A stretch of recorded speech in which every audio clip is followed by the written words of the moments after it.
Hi, I'm Vanessa, and this is my final presentation for COM 451.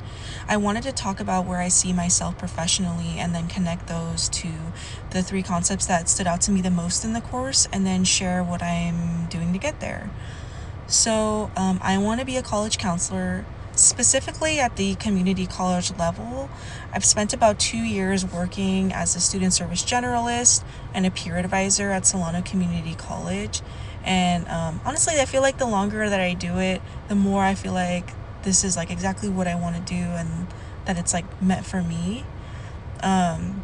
So I'm a first generation student myself, and I know what it feels like not to know like who to ask, or to feel like the institution just wasn't really built for like the success of you. And I think that experience is a big part of why I connect with the students, and why I continue to work with them, and like why I want to keep doing this. I feel just like there's a big impact and I'm able to connect on a deeper level. And I think that that's what they deserve, someone to advocate for them who really knows what it's like. So this connects to the first reading, which was chapter 6, the Mumby and Kuhn one. I really like how they said like culture isn't just like neutral or created, and like how the people who have power tend to be the ones that shape the culture and deem like what's normal and what's acceptable.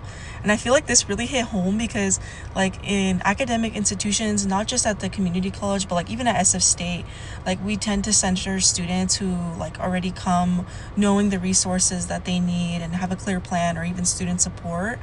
And like students who don't fit that picture often feel left behind, or like I said, like it just the institution wasn't designed with their success in mind.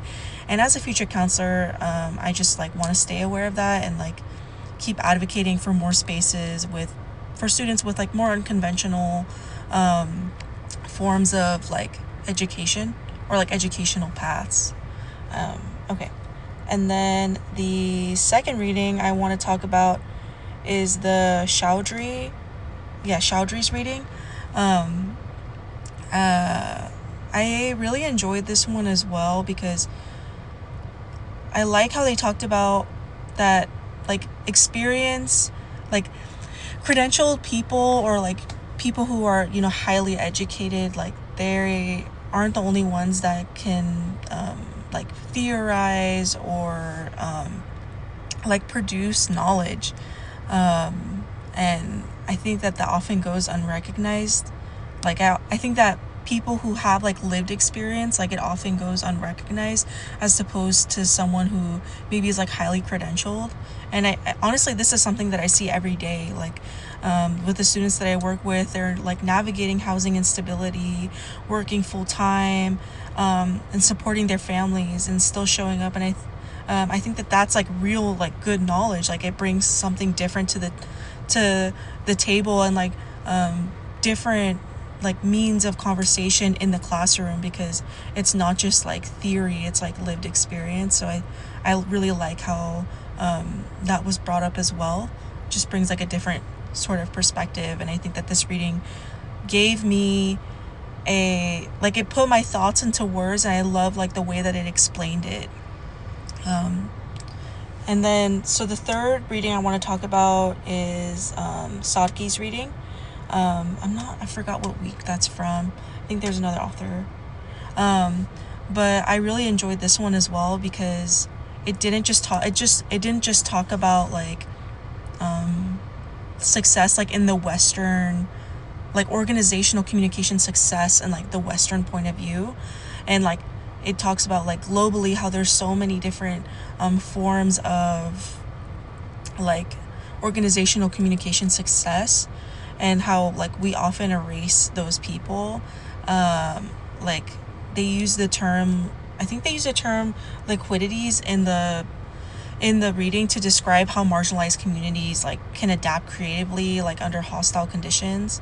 And like we often think like, oh, it's disorganized, or whatever, but it's like we really are trying to we really see that these people are able to make things work, even if the odds are against them.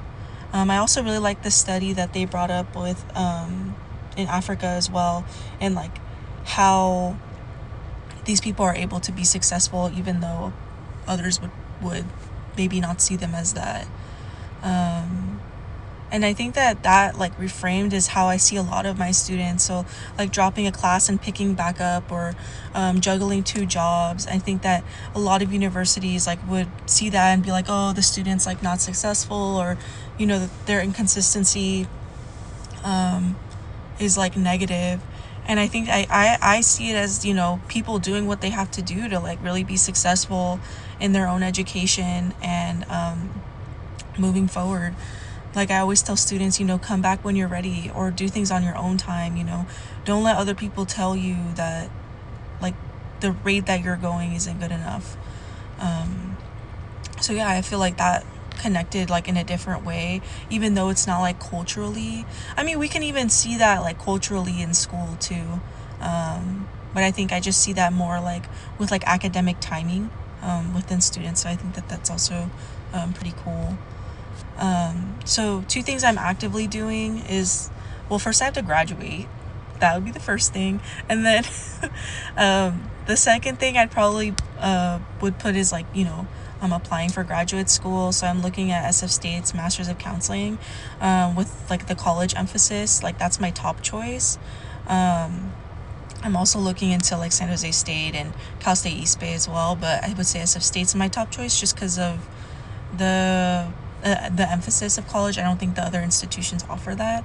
And then also just being more intentional about what I'm learning at school, like at the community college level, shadowing counselors and then building connections, like for professional development as well.